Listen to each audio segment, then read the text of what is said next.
Well, Susan Lindauer is a journalist and author specialising on American intervention. She's joining us now from Washington, D.C. Very good evening to you from Moscow. The CIA is reported to be out there already, isn't it, getting reconnaissance and, crucially, helping to train the opposition troops. Now, how does that all tie in with the original goal of humanitarian efforts, then? Well, I have never believed this was a humanitarian endeavor.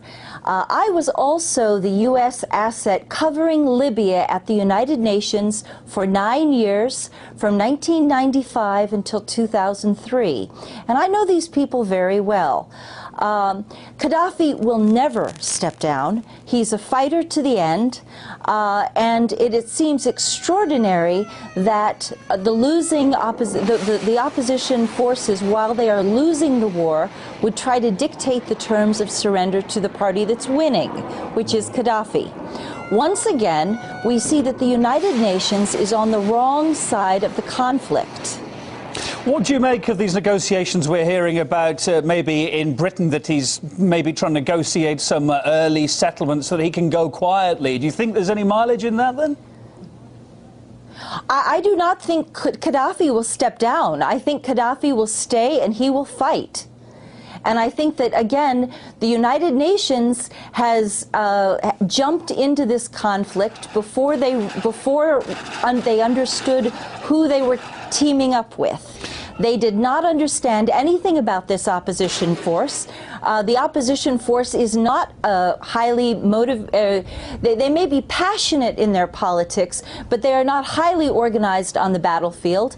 Essentially, you're going to have a ground war to remove Gaddafi.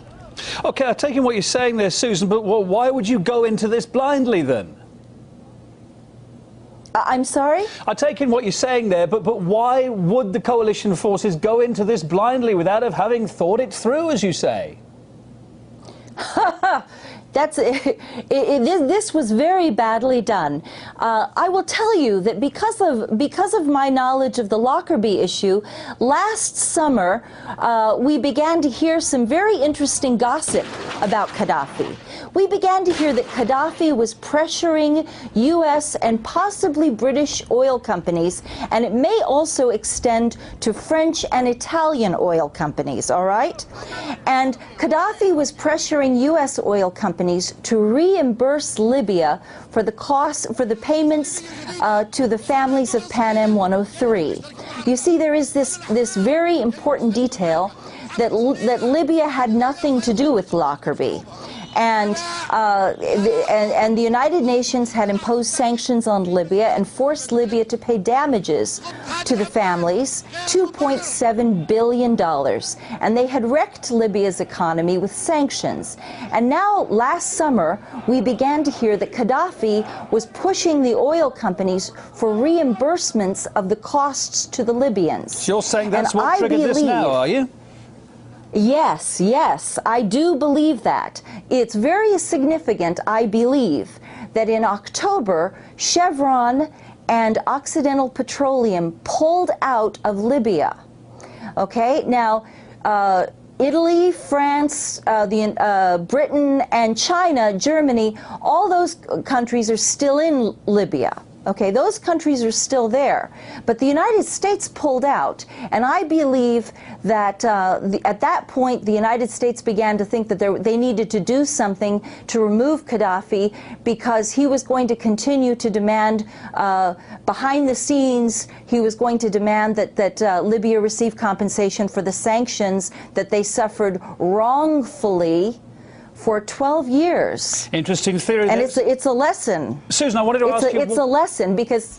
I wanted to ask you one other point, taking everything you're saying there. I mean, I just wanted to ask you about what's going on the ground and your thoughts about what's actually happening now as well. Let's bring it up to date. There's been further confirmation today of civilian deaths as a result of those coalition strikes in Libya.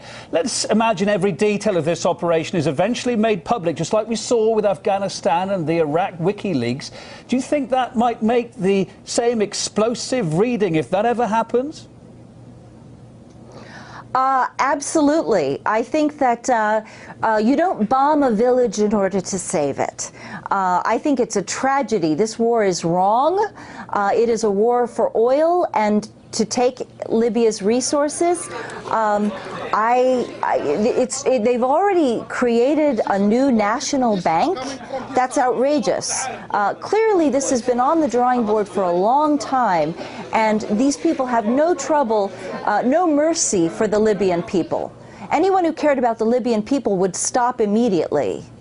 All right, Susan Lindauer, thanks for being on the programme. Interesting to have your views, journalist and author as you are, joining us from Washington, D.C.